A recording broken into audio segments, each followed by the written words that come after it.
Good morning and welcome to the NBA Daily. Coming up, we've got some injury news. Doug Holler stops by to talk about Kevin Durant's leadership in the Phoenix Suns. And Cooper Flagg made his college debut, and Andrew Schlecht's going to tell us all about it. Good morning, everybody. Good morning, Andrew. Welcome to the NBA Daily. It's Dave and Andrew, first time with us co-piloting the ship here. It's been a long time. It feels good. I feel great, honestly. Nice. Feels great being on the NBA Daily with you. You know, we had a day off from the NBA yesterday because the NBA does no games on Election Day. They loaded us up on Monday. They got us loaded up on Wednesday. So we figured it's a good time to do a little bit of administrative clerical work and just knock out a few news and notes. And unfortunately, we're starting with some injury news. First, and it's not an injury, but some sort of an illness or something happened. Greg Popovich, San Antonio Spurs head coach, suffered an undisclosed medical incident last weekend, and he's out for this foreseeable future.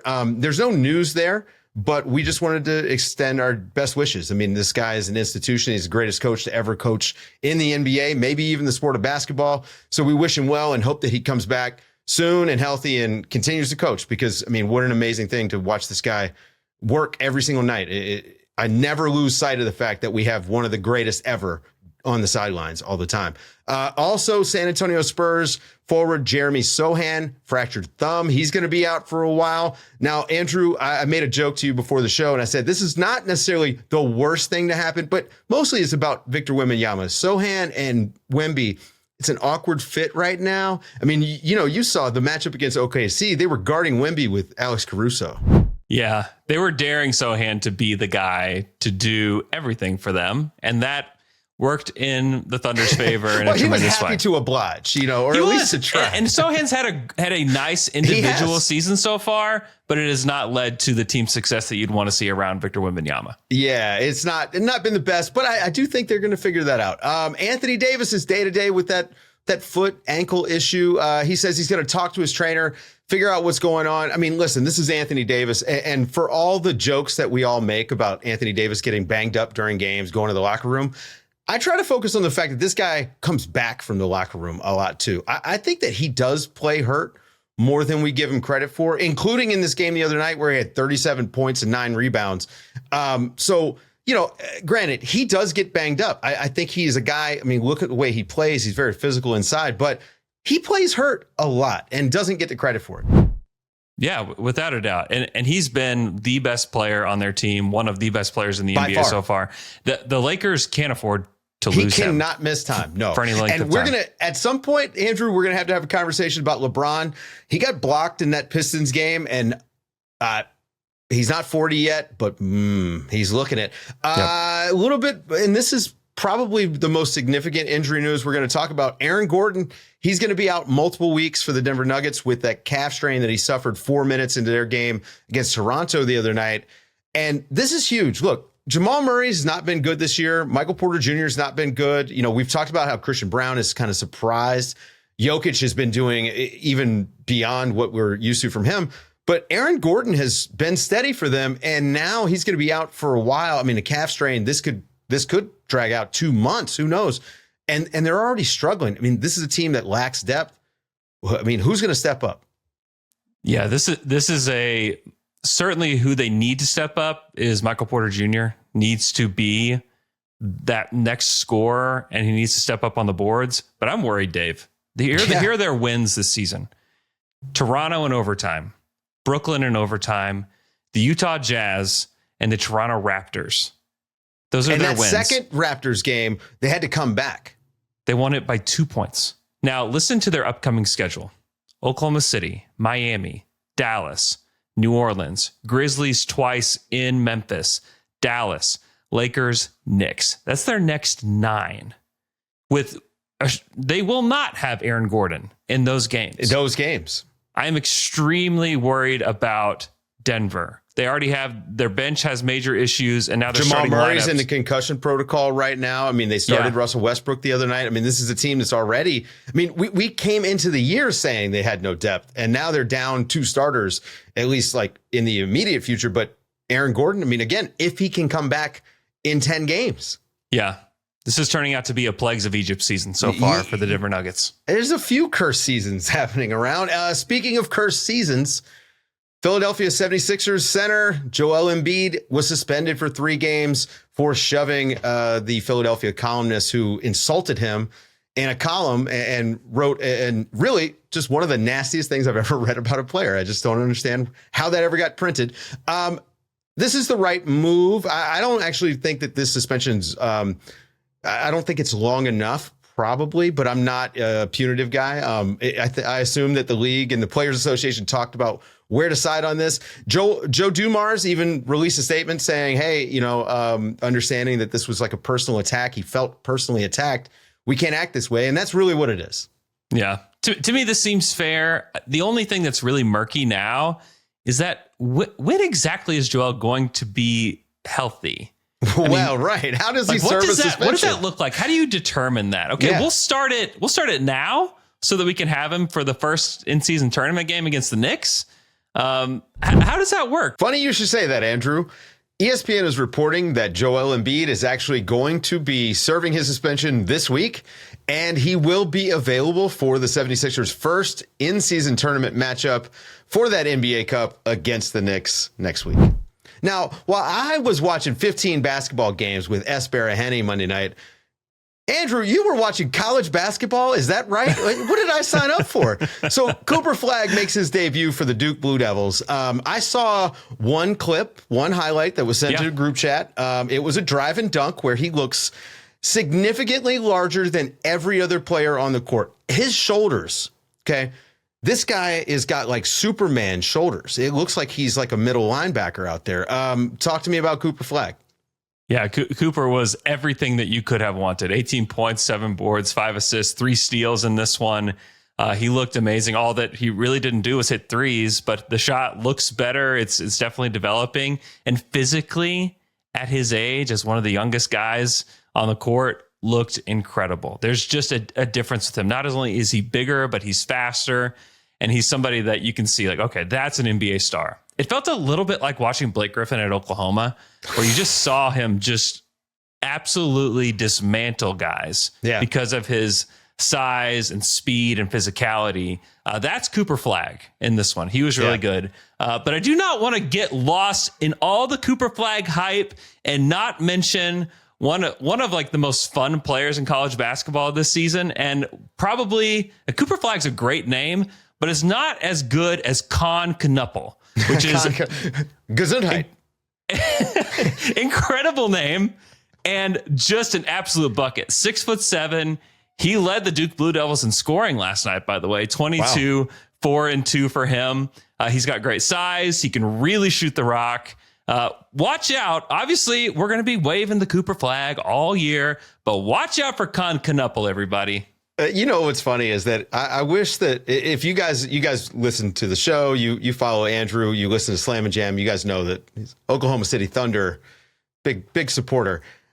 How much of this Cooper Flagg stuff is because of that Clippers pick? If the Clippers don't make the playoffs, in case you guys haven't been following along at home, if the Clippers are in the lottery, there's a non-zero chance that the Oklahoma City Thunder wind up with the number 1 pick and Cooper Flagg.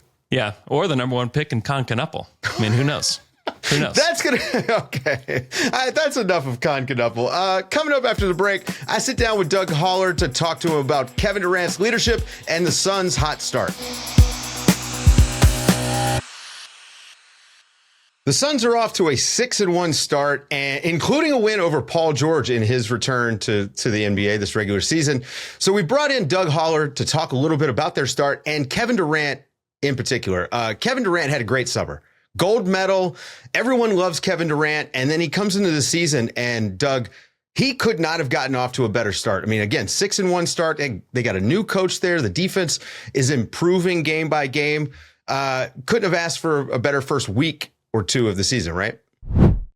Yeah, no doubt. The way the season ended last year, being swept in the first round, people are really down on the Phoenix Suns. They brought in all the star power, Bradley Beal, Devin Booker, of course, and then Kevin Durant. They get swept.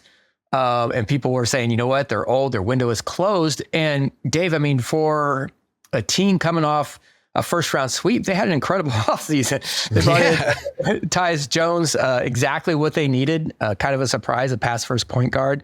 And then you mentioned the Olympics. Kevin Durant and Devin Booker were two of the bigger stars for Team USA. Kevin Durant has a calf injury, held out for a month, doesn't do anything. People are wondering what his role is going to be. He gets out there first game and hits his first 8 shots. So all of a sudden the narrative kind of changed. And so there was a little bit of, enthusiasm. People are starting to feel a bit better in this market about the Suns. And, Mike Budenholzer has them playing a little bit differently, putting up more threes for sure. You can see the emphasis on defense. There's an accountability. Players say at practice, he's not afraid to call out anybody. They haven't put a full game together yet, but for a team that's learning under a new coach, getting used to some new parts, you cannot be pleased with the 6-1 start. I mean, it helps when you can go 15 of 15, 8 of 8. Like these guys just go on these runs where again, it's Mike Budenholzer being able to push the make every shot button. That's a heck of a benefit. You just wrote about KD's leadership and how it's had an effect on the team so far this season. What kind of vibe did you pick up on when you were getting quotes for the story around the team? Yeah.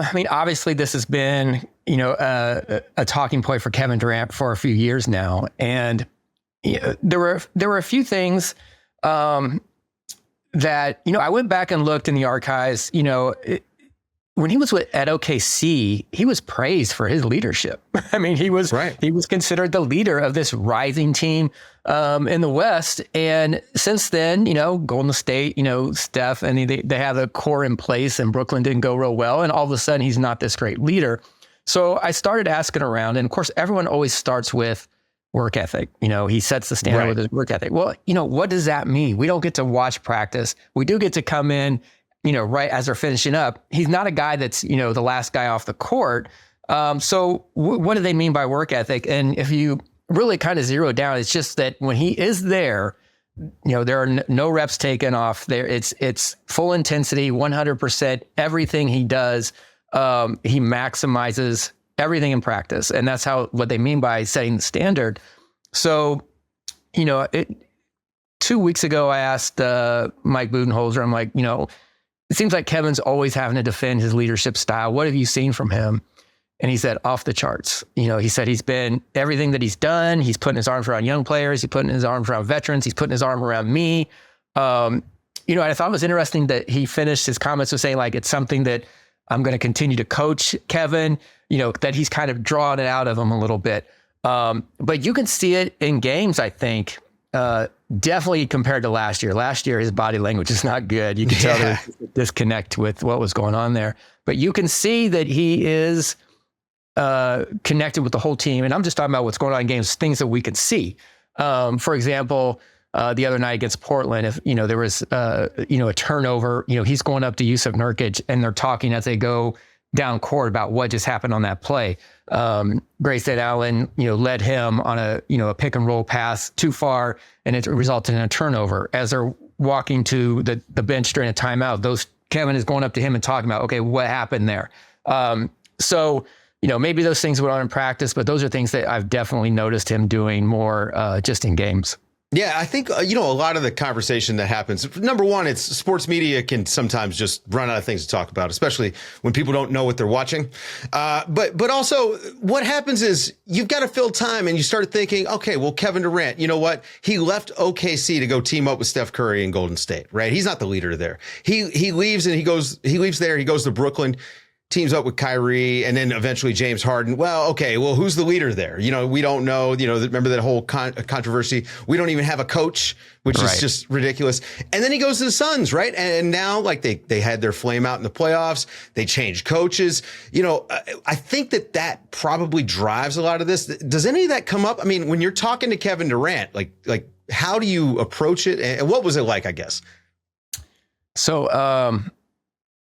after the game on Saturday night, they played well. They gave up a huge lead there. They were up 26 in the fourth quarter, had to hang on.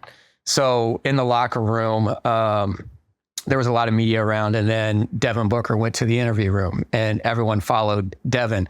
I've been, asking around, talking to some former coaches of Kevin's about his leadership.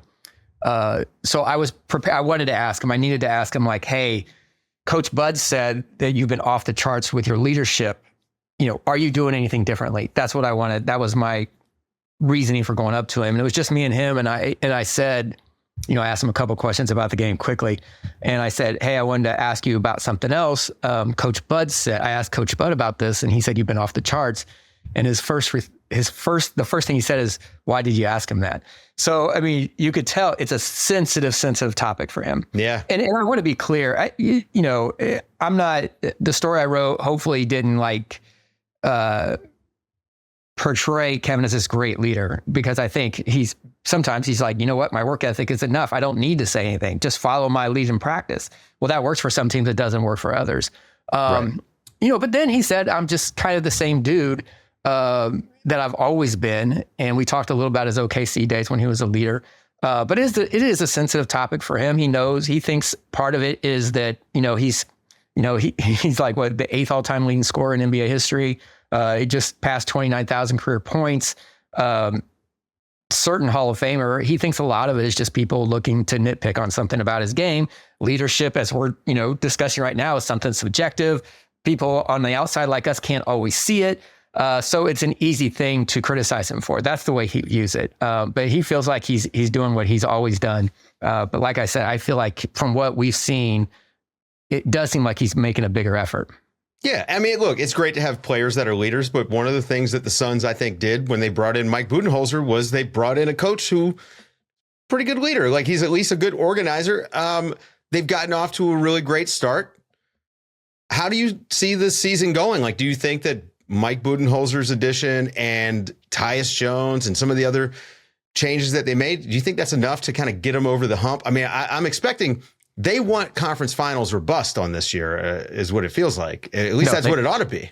That's what it should be. You're right. Well, I think how this team differs from last year is, one, obviously they have the point guard, Tyus Jones, which is exactly what they need. But maybe even more important than that, Dave, is they have a bench. Last year their bench was, a bunch of minimum salary guys who most of the guys who started the year with the Suns aren't even on an NBA roster right now. They're playing overseas. They're trying to find a place back into the league. And it just didn't help them out. I mean, they just got no boost from their bench. Now, they brought back Grayson Allen. They re-signed Royce O'Neal, who's been playing lights out off the bench. Mm-hmm. Mason Plumlee's been really good. They have some guys who can really help. And then with Bud kind of mixing in and, playing KD and Bradley Beal and Devin Booker with that second unit, there hasn't been a drop off that we, saw last year. So I think that's big. And I think the most encouraging thing is they're still trying to figure things out. What Bud expects, the rotations. Bud is just now starting to narrow it down to like 9 guys. But, to be 6-1 under that situation, and they haven't played the toughest schedule. I really they play OKC in a couple of weeks.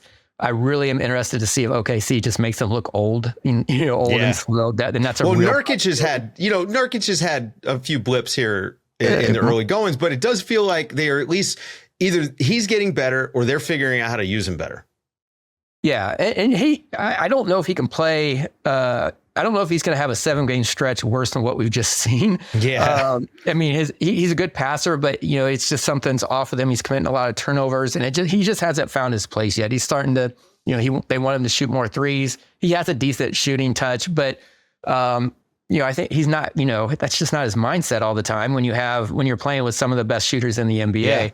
Yeah. So I think they're figuring that out. But and we haven't even mentioned Ryan Dunn, the rookie. That's been amazing. Who, I mean, I'll be honest, when they picked him, I thought, okay, great defensive player. He's not going to play because he couldn't shoot. Yeah. They've had guys. They had guys like that last year who could defend, but if you can't hit, the perimeter jump shot, you're not going to be able to play. And he's listen, this makes it's inexplicable.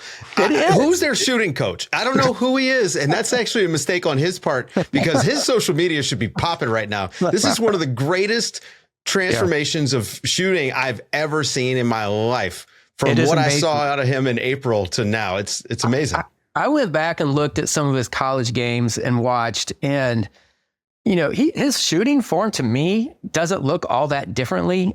He said he's worked on some stuff at just about landing in the same place every time he shoots it, his feet, but you could just tell there was no confidence there. I mean, when he would get the ball in the wing, the defense would be, 10 feet away from him. They were like, go ahead and shoot it. We're not worried about it. And I've talked to some people who have worked with him, a trainer that's worked with him throughout his years. And he said the biggest thing is just, confidence. Rhythm. And you could tell. Now, I'll be really interested to see how long that lasts. If he goes through a stretch where he misses 8, 9, 10 in a row, what happens to his confidence? But defensively, he's been incredible and, doesn't back down, not intimidated, doesn't play like a rookie, fits right in. So can guard in the post a little bit, even though he's skinny. I mean, there was a play. There was a couple, I think it was maybe Dallas. He had a chase down block, great play, but it bounced right back to a Dallas player. I forget who it was, who just went right back up, and Ryan almost recovered to block that shot. His defensive energy, something that they were lacking last year, and I think something that no one really expected from Ryan. The defensive part, but just not the total package. Yeah, definitely not. And he gets to play with Kevin Durant. So when he goes through a slump, he's going to have one of the greatest to ever do it to talk him through it. Doug Holler, you cover Phoenix sports for us, Arizona sports for us, better than anybody over at The Athletic. Go and read them. That's going to do it for today's show, folks. Thank you guys for tuning in. For Doug Holler and Andrew Schlecht, I'm Dave DuFour, and this has been the NBA Daily. Thanks for waking up with us.